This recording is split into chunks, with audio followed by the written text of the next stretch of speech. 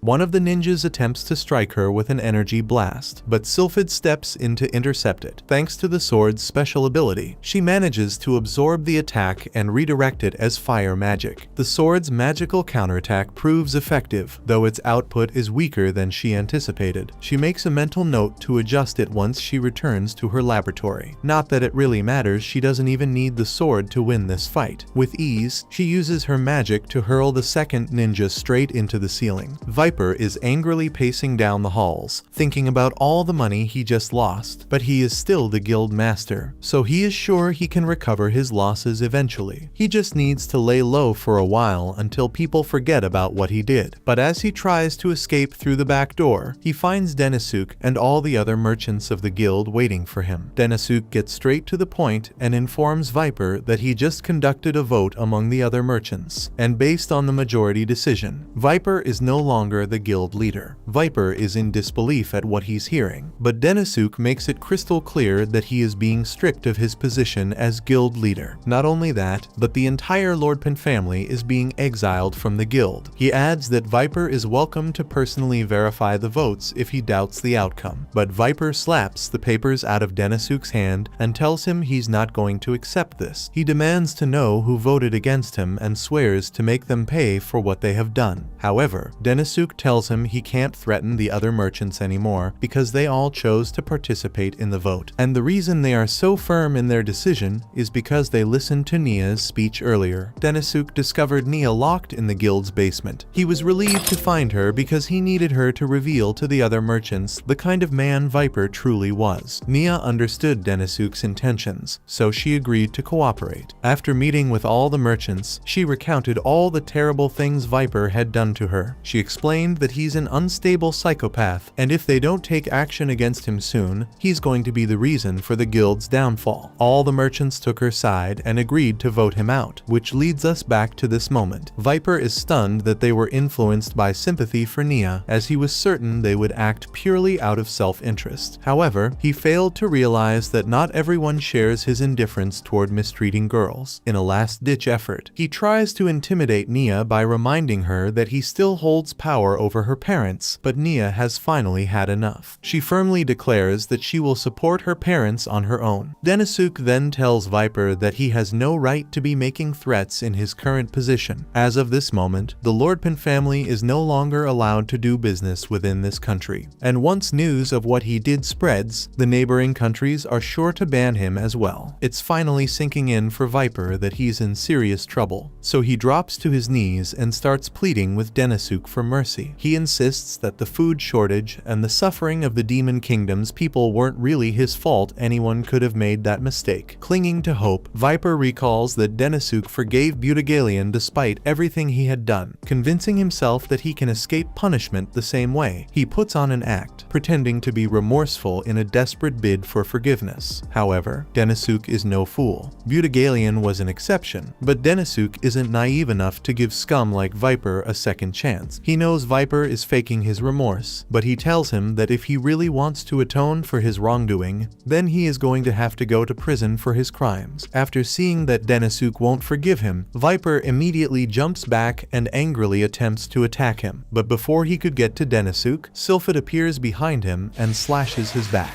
Not long after, Viper finds himself tied up and being dragged off to prison. Just before he is taken away, Denisuk informs him that a full investigation into all his crimes will be conducted, and once it's complete, he will face a fitting punishment. However, Viper scoffs at the idea, telling Denisuk that just because he lost this battle doesn't mean Denisuk has truly won. He warns that a great calamity is still looming over the kingdom, and nothing can be done to prevent it. With that, he erupts into maniacal laughter until Sylphid promptly smacks him on the head to shut him up. With that, he is hauled off to jail. Denisuk is a little worried about what Viper said, but Nia calls his attention because she wants to apologize to him. She took advantage of his trust even though he was so kind to her, so she asks him to punish her so she can atone for her mistake. Denisuk tells her to follow him to his office, where Nia expects to be punished, but to her surprise, she is offered a job as Denisuk's secretary instead. Denisuk informs her that since she acted as a spy against the demon army, she has two options: either serve a lengthy prison sentence or accept a punishment of forced labor as his secretary, complete with a full salary and benefits. At least, that's the official story he came up with. In truth, this was all part of an agreement he made with her father. Viper had entrusted Nia's father with overseeing his Gim carriages, believing he had total control over Nia and her family. However, Nia's father turned against him, deliberately sabotaging one of the carriages to delay the caravan. That's the reason why Viper's Gim shipment was delayed, which ultimately led to his swift defeat. Now that Viper is out of the picture, Denisuk intends to rebuild the guild, and for that, he will need to recruit as many skilled individuals as possible. With this in mind, he approaches Nia and asks if she would be interested in joining him. Without hesitation, Nia gladly agrees. Everything appears to be going smoothly for Denisuk, but his good mood is short-lived as the Demon Lord has just summoned him, and it seems urgent. Meanwhile, a massive swarm of wyverns is making its way toward the Demon Kingdom. The Demon Lord declares a state of emergency in response to the approaching calamity, prompting Denisuk and Olmandra to be sent out to assist in managing the situation.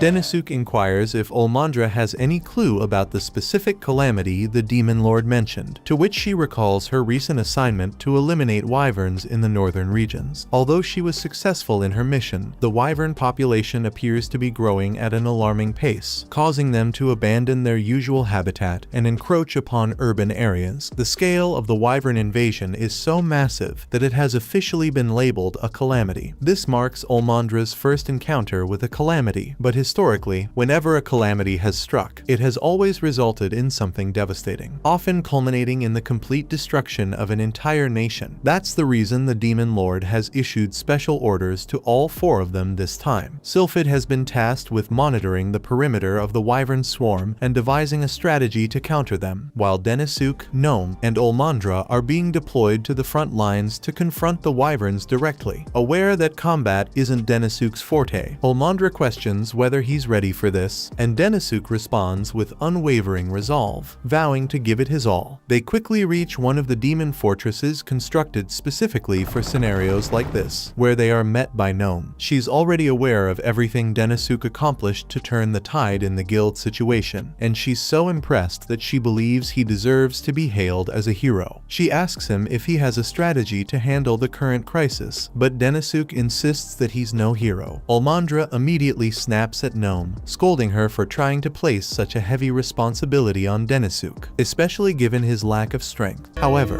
their conversation is abruptly interrupted when an alarm blares, signaling that a swarm of wyverns is rapidly approaching their fortress. Gnome can hardly believe it, since this is already the 5th one they've had to deal with today, leaving no one with a chance to rest. Still, she orders everyone to prepare and move out to the fortress walls to intercept the wyverns. The demons and demi-humans quickly rush onto the wall, taking up their positions. However, as the demons launch their magic at the wyverns, it becomes obvious that their aim is terrible, as not a single shot lands. Frustrated, the demi-humans push the demons aside to take their turn at shooting the wyverns, which immediately sparks a heated argument between the two groups. Olmandra feels frustrated seeing the demi-humans and demons arguing among themselves when the wyverns still haven't been dealt with, so she decides to take action. As one of the wyverns swoops toward the fortress wall, she takes it down with a barrage of fireballs. Meanwhile, just as another wyvern attempts a sneak attack on Denisuk and the others, Gnome rushes in and decapitates it with a swift strike of her sword. She then instructs all the demi-humans to avoid engaging the wyverns in close combat and instead aim for their eyes, while Olmandra directs the demons to draw the wyverns in for close combat since they struggle to hit them from afar.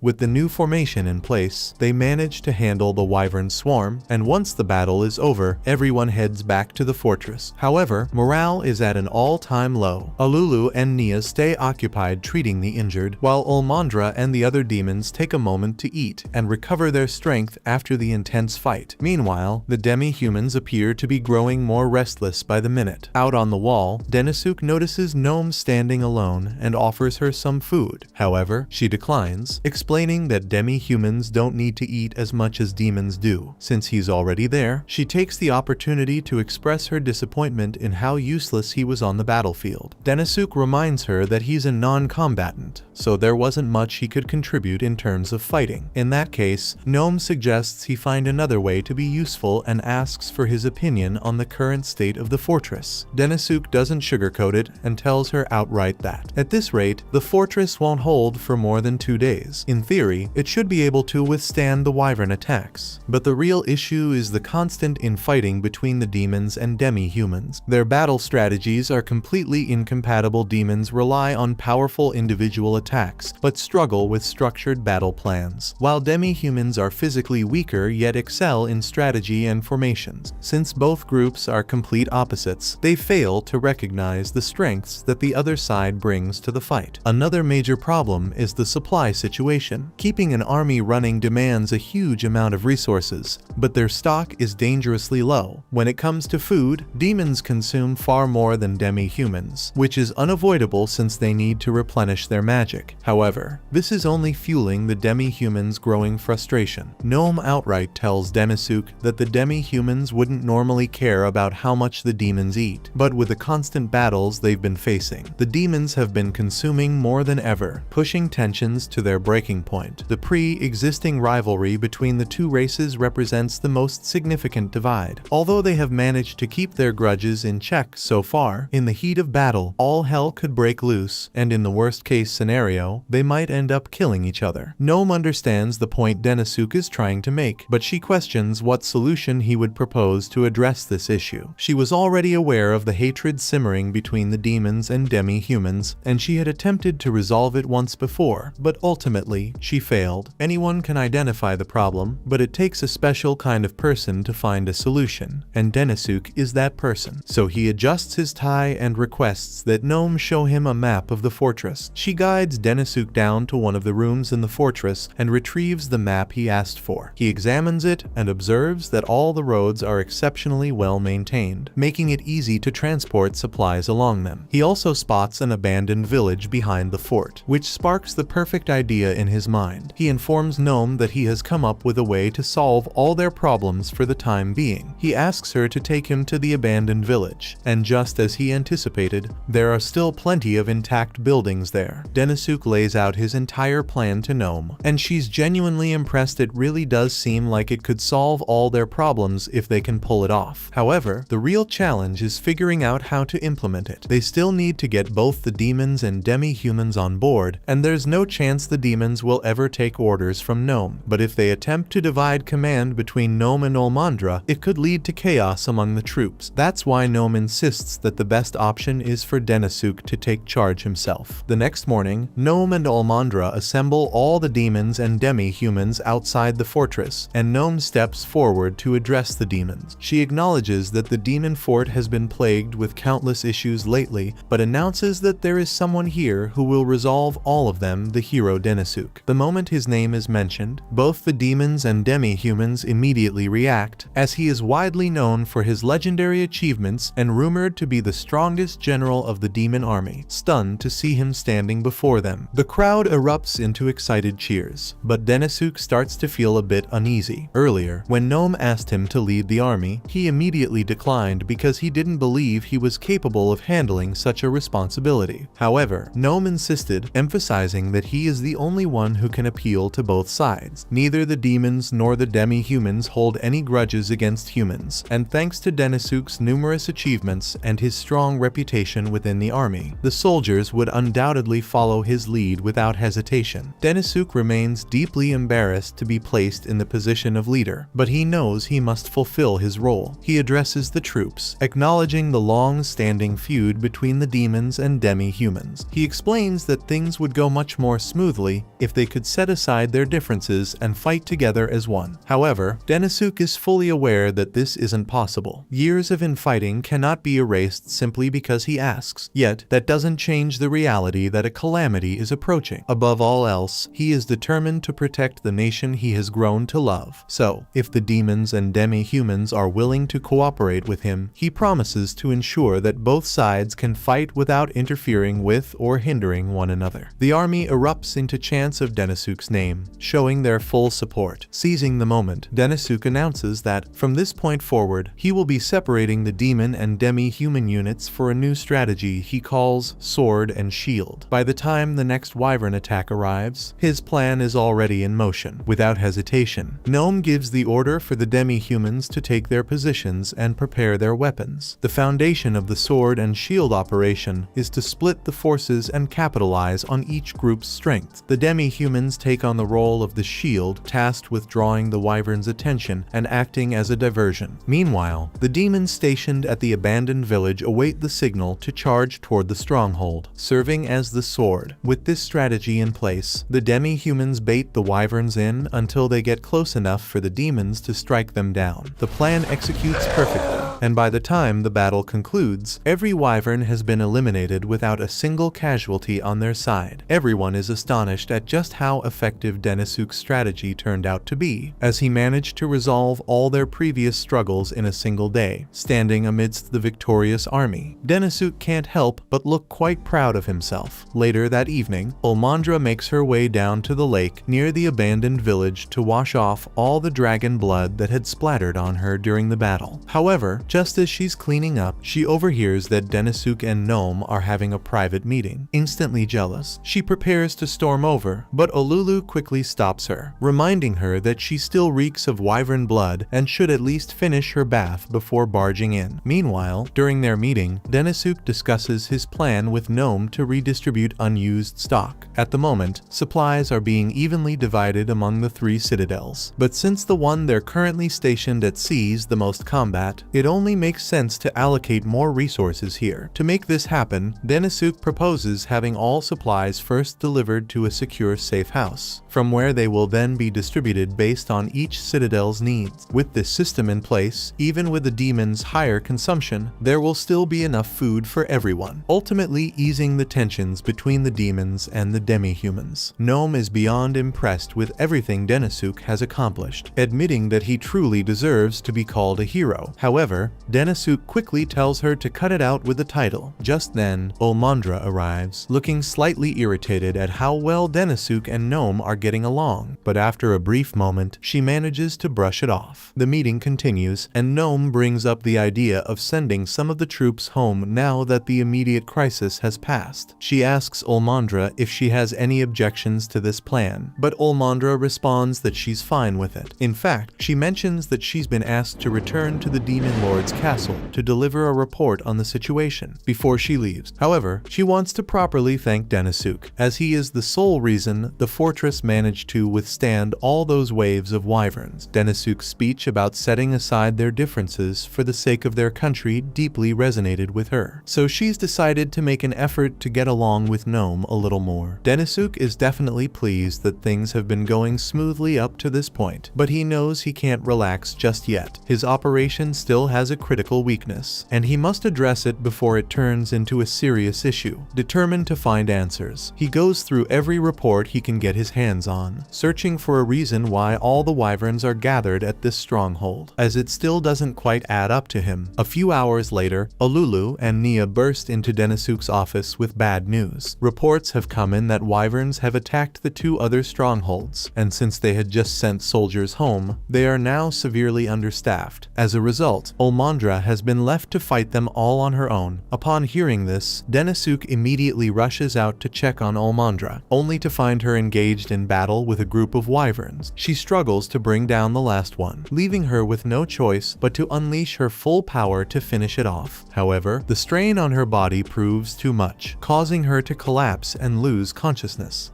Olmandra is later taken back to the castle for treatment, prompting Denisuk to hurry over and check on her. Nia has managed to heal most of Olmandra's injuries, but since she expended a significant amount of mana, she will remain unconscious for some time. While Denisuk feels relieved that Olmandra is out of danger, the uncertainty of when the wyverns might strike again lingers.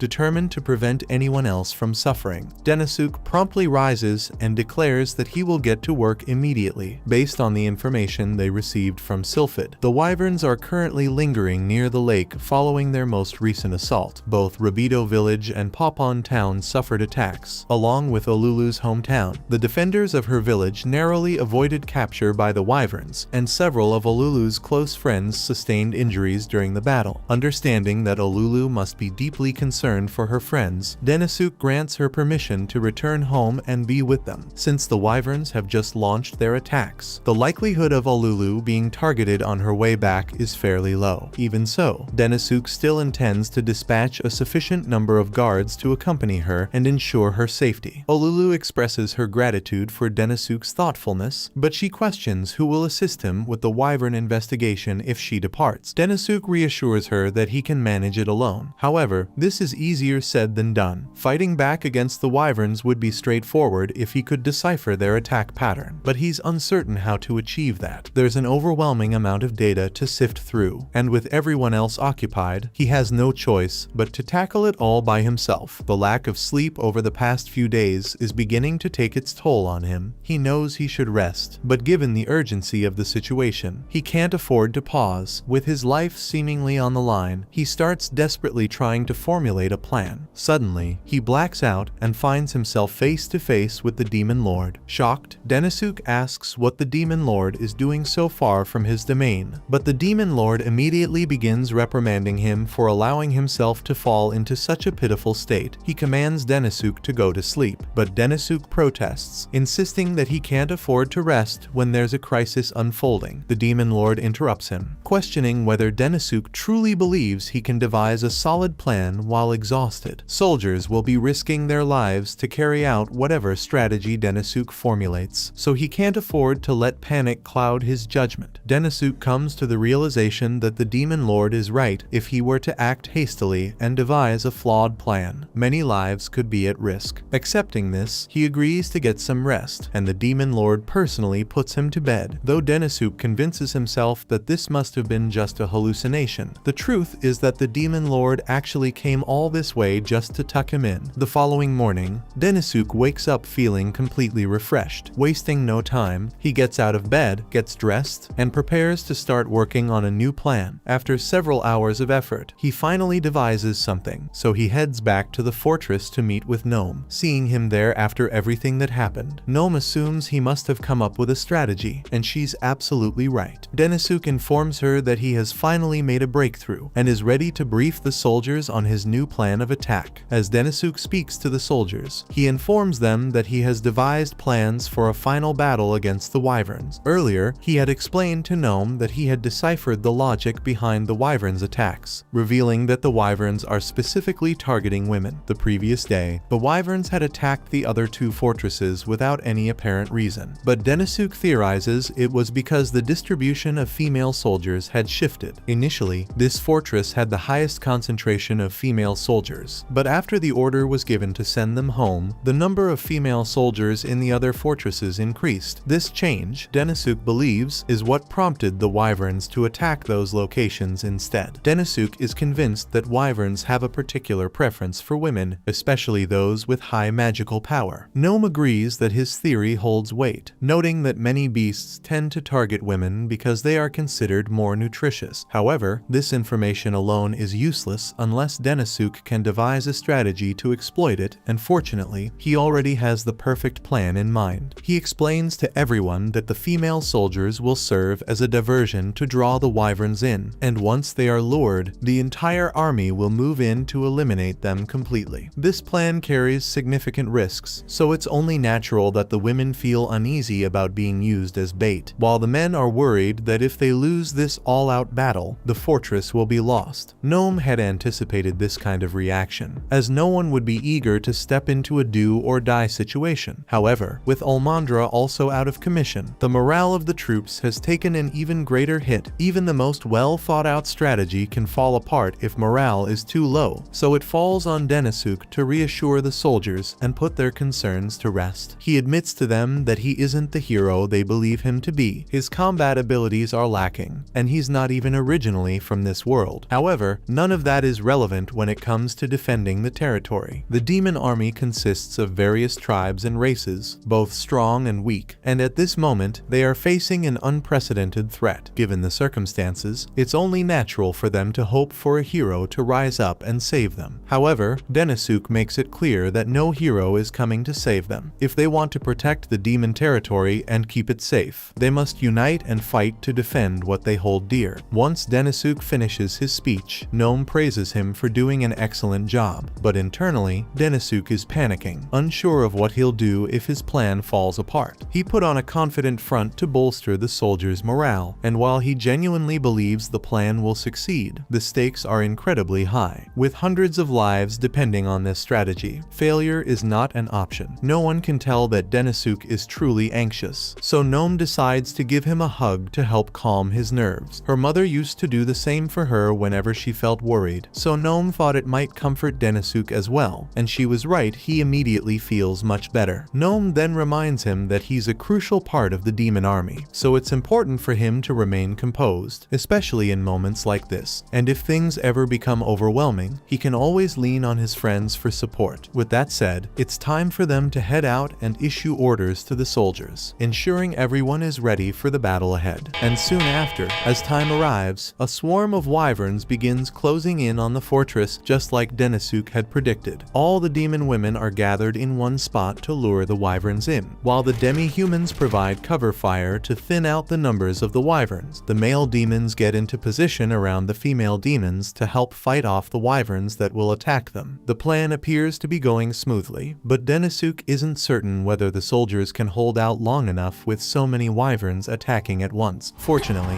Gnome is also there to provide ground support. Now that all the wyverns have been lured into one place, the key is to eliminate them in a controlled manner to prevent the troops from being completely overwhelmed. Denisuk continuously shouts directives across the battlefield, making sure the soldiers are covering all possible infiltration points. While he may not be able to contribute much in direct combat, he still has the magic device Sylphid crafted for him. Using it, he casts fireballs and hurls them at the wyverns. Thanks to everyone's combined efforts, they successfully take down the last of the wyverns, soldiers, leaving the troops relieved that they managed to survive. However, just as they begin to catch their breath, the clouds suddenly shift and a massive wyvern emerges. The massive wyvern begins unleashing magic blasts at the fortress, and Denisuk starts to panic, realizing he hadn't accounted for a situation like this when forming his plan. Just as the wyvern raises its hand to crush him,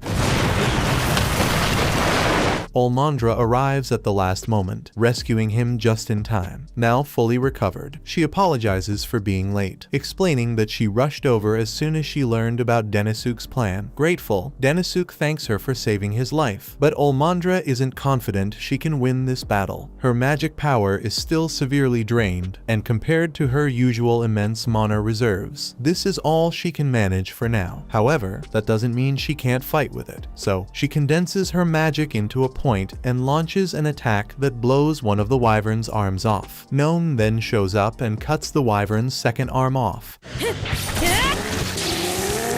And Sylphid is here too, because she heard about Denisuk's speech and had to join in. Now, all 4 elite generals have assembled in the same location. At the same Tiom, Olmandra, Gnome, and Sylphid unleash their combined power, completely severing the wyvern's head from its body. As the dust clears, it seems as though victory has finally been secured. With that, Olmandra allows herself to relax for a moment and momentarily loses consciousness. Fortunately, Denisuk catches her just in time and checks if she's okay. However, she has completely drained her mana and pushed far beyond her limits. It's clear that she's far from being alright, but they won the battle regardless. So Olmandra instructs Denisuk to ring the bell and declare their victory to all the soldiers. Denisuk would like to do just that, but for some reason, he can't shake the feeling that this fight isn't truly over. After all, this was supposed to be a calamity capable of wiping out entire nations, so he finds it hard to believe they emerged victorious so effortlessly. And now that he reflects on it, he recalls how the wyverns, whenever they kidnapped women, always seemed to be taking them back somewhere, almost like worker ants transporting food back to their colony. But if that's true, then where exactly is the wyvern's queen? At that moment, the ground starts to tremble, and to everyone's shock, the distant mountain suddenly begins to move because it has legs. It turns out to be a mega wyvern, and that's when Denisuk finally realizes why this is called a calamity. There's no way any of them could beat this thing, so they don't know what to do. But all of a sudden, a magic circle appears in front of them, and the demon lord comes out of it. He thanks his generals for doing a great job of protecting his kingdom up till now, but this threat is more than they can handle, so he will be handling it personally. The mega wyvern starts charging up an attack and unleashes a powerful blast straight at the fortress, but the demon lord is ready. He quickly casts a magical barrier that completely nullifies the attack. Right after, he begins chanting a spell that generates a black square in the sky above the wyvern. From that square, a dense sphere of concentrated mana drops directly onto the beast, forcing it down. However, the creature manages to withstand the impact, meaning the demon lord will have to get serious now. He starts casting the spell once more, but this time, he increases the size of the mana sphere, a spell known as Giga Death. No matter how much the wyvern struggles to resist, it ultimately succumbs to the immense pressure of the demon lord's magic. The colossal wyvern then begins sinking into the ground until its entire body vanishes, leaving the remaining wyverns without a leader. As a result, they will no longer continue their attack. Denisuk remains utterly amazed by the immense power his boss wields, but the demon lord quickly snaps him out of his awe. He reminds Denisuk that the battle is now truly over and instructs him to go announce their victory to the troops. Denisuk gladly obliges, and as soon as the soldiers hear the news of their triumph, they erupt into loud, triumphant cheers. Denisuk is relieved that everything turned out fine, but just then, Gnome approaches him and asks if he would consider working with her. After witnessing his skills in action, she genuinely wants him by her side to assist with her duties. However, before Denisuk can respond, Olmandra steps in front of him and firmly tells Gnome no, she already claimed him first.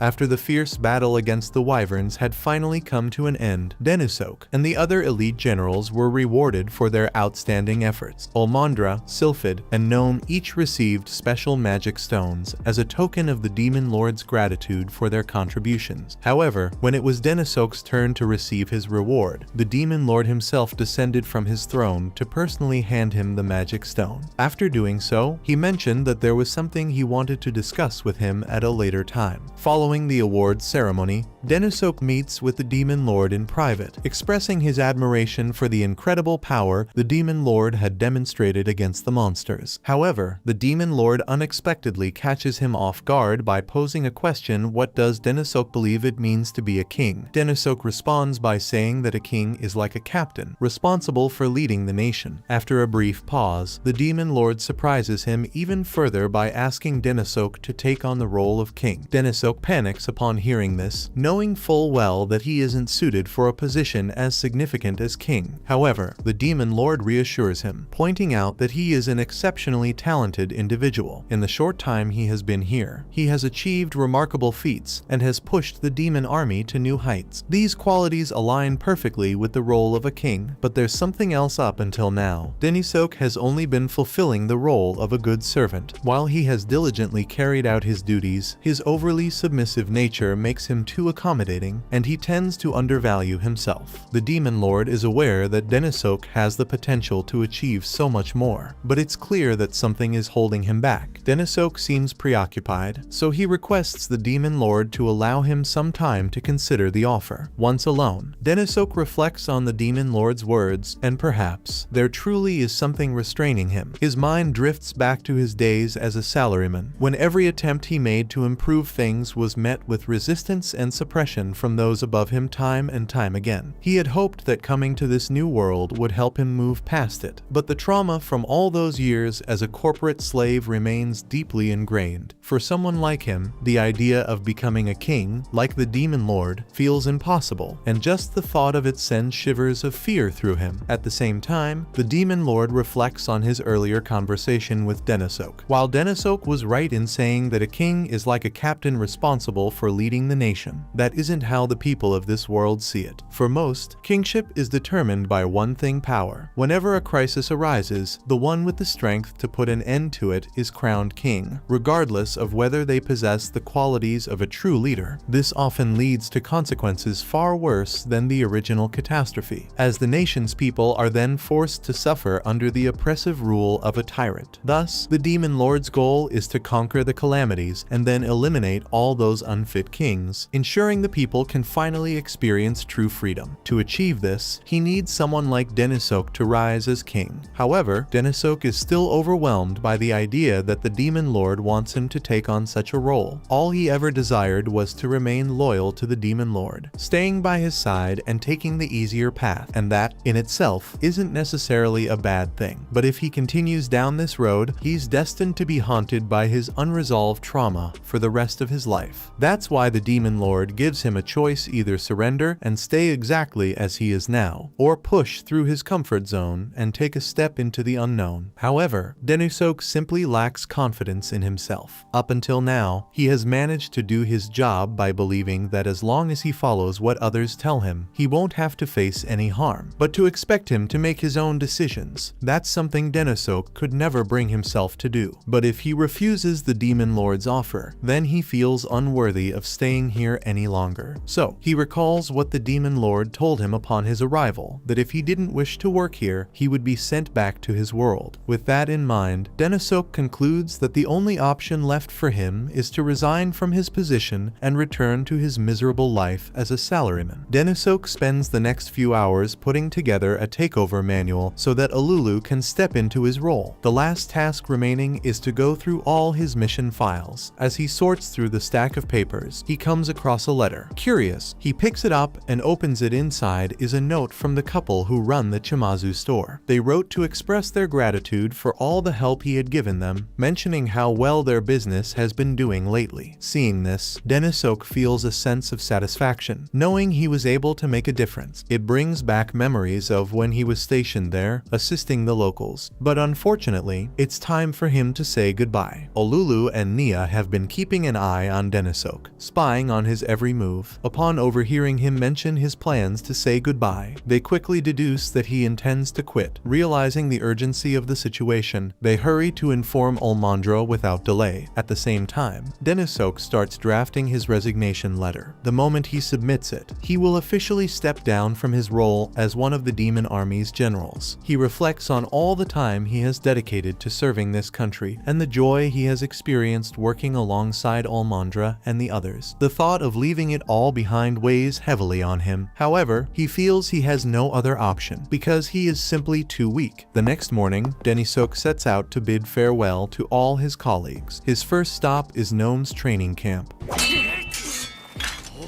As he approaches her, he begins to say that he has something important to share. However, before he can get a word out, Gnome interrupts him, insisting that she has something to show him first. To Denisuk's surprise, the camp is filled with demons and demi-humans training side by side. Gnome explains that after Denisuk successfully found a way for demons and demi-humans to collaborate during the last battle, she and Almandra decided to organize joint training sessions. Now, half of the demons train under Gnome, while half of the demi-humans train under Almandra. The goal is for everyone to hone their combat skills and be better equipped for any future battles, or at least, that's the idea behind the plan. However, Gnome isn't entirely confident she can manage training both the demons and demi-humans simultaneously. There's always the risk of a fight breaking out between the two groups at any moment, and if that occurs, it could deepen the divide between demons and demi-humans even further than it already is. The thought of such an outcome fills her with dread. Yet, despite her concerns, she knows it's crucial never to doubt her own abilities. That's a lesson she picked up from observing Denisuk in action. But with that said, she is still going to need Denisuk's help with realigning their forces and mediating between them. And just like that, Gnome walks off without giving Denisuk a chance to tell her that he is quitting. Denisuk then goes to bid farewell to Sylphid, so he makes his way to her workshop and requests to have a word with her. She comes down to meet him, and he asks her about everything that's going on. In response, she explains that she has been developing ways to enhance food production. When he inquires about when she first thought of this idea, she tells him that it's something she has been considering for quite some time. However, she had been postponing it, using the excuse that agriculture wasn't really her area of expertise. If her research progresses successfully, it could potentially resolve the food shortage within the demon army entirely. Nevertheless, she remains determined to see it through to completion. After confronting her incompetent brother, she was forced to recall some painful memories from her past. However, it also brought back some deeply significant memories, reminding her of the kind-hearted villagers who fed her when she was on the brink of starvation. It was in that moment that Sylphid came to the realization that she should use her abilities to help others. Work might be assigned based on ability and how well someone fits a role, but a person's true calling is ultimately shaped by their passion. And on that thought, she wants to express her gratitude to Denisuk because he played a part in helping her rediscover her own passion. Because of this, she hopes he can turn inward and discover what truly drives him. She then mentions to Denisuk that she needs to return to her duties, so she can't spare any more time to continue their conversation. Once again, their discussion comes to an end before Denisuk has the opportunity to tell her that he plans to quit. The final person Denisuk needs to speak with is Almandra, but before he can go looking for her, she ends up finding him first, and she's not pleased. She was already aware of Denisuk's plan to resign, but what bothers her is that he spoke to everyone else before coming to her. Denisuk apologizes, but Almandra simply tells him to get straight to the point. So, he explains that the Demon Lord has asked him to become king. However, the more he thinks about it, the more uncertain he feels, making him believe that he is utterly useless. Almandra is aware of the struggle Denisuk is going through, so she smiles at him and tells him she's glad he finally opened up about his vulnerabilities. Until now, Denisuk has always appeared almost flawless, with his impeccable mission success rate and his calm, logical approach to everything. But because he's so capable, it seems he's overlooked the most crucial aspect of being a general, the fact that he has allies who are there to support him when things get tough. She assures him that he can depend on her as much as he needs because they are partners, even if the whole world were were to abandon Denisuk, she would always have faith in him. Feeling a bit embarrassed now, she still tells him that if he truly commits to it, he has what it takes to become a king. Hearing all these kind words brings Denisuk to tears, as he can hardly believe how kind his co-workers are. Now that he truly understands he is surrounded by people who are ready to support him with all their might, the weight on his heart is finally lifted. With this realization, he has now made up his mind about what he wants to do next. He adjusts his tie and makes his way straight to the Demon Lord's throne room to deliver his official response to the king's proposal. While he understands that the Demon Lord wants him to take on the role of king, Denisuk still isn't entirely confident he's ready for such a responsibility. Yet, he reflects on how each of his co-workers has encountered their own challenges and chosen to push forward, confronting them head-on no matter how daunting they seemed. That experience taught Denisuk that he should never set limits for himself, no matter how impossible a task may seem, and when he reflects on it, he feels a deep sense of joy knowing that the Demon Lord holds him in such high regard. Rather than running away, he would much rather strive to meet the Demon Lord's expectations. Despite everything he has said, Denisuk still doesn't believe he could ever become a king as powerful as the Demon Lord. Because of that, he decides to explore new possibilities. Curious, the Demon Lord asks what he means by new things, and Denisuk clarifies that he envisions becoming a different kind of ruler, one who doesn't depend on strength to lead. Naturally, he will need plenty of support from his companions. However, if the Demon Lord is willing to embrace Denisuk's approach, then Denisuk promises to give his all to strengthen the demon army. Impressed by his determination, the Demon Lord rises to his feet and extends his hand toward Denisuk, symbolizing the beginning of the new world he intends to create. Later, Denisuk is fully immersed in his new responsibilities as king, looking more motivated than ever. After some time, Almandra enters his office, carrying a bottle of wine to toast to his future as king. She carries her cup from the matching couples set that Denisuk had purchased, but when she asks about his cup, he casually reveals her that he gave it to the Demon Lord. This news doesn't sit well with her, and her displeasure is evident. That was it for this anime. Watch this next video on screen and subscribe to not miss more recaps.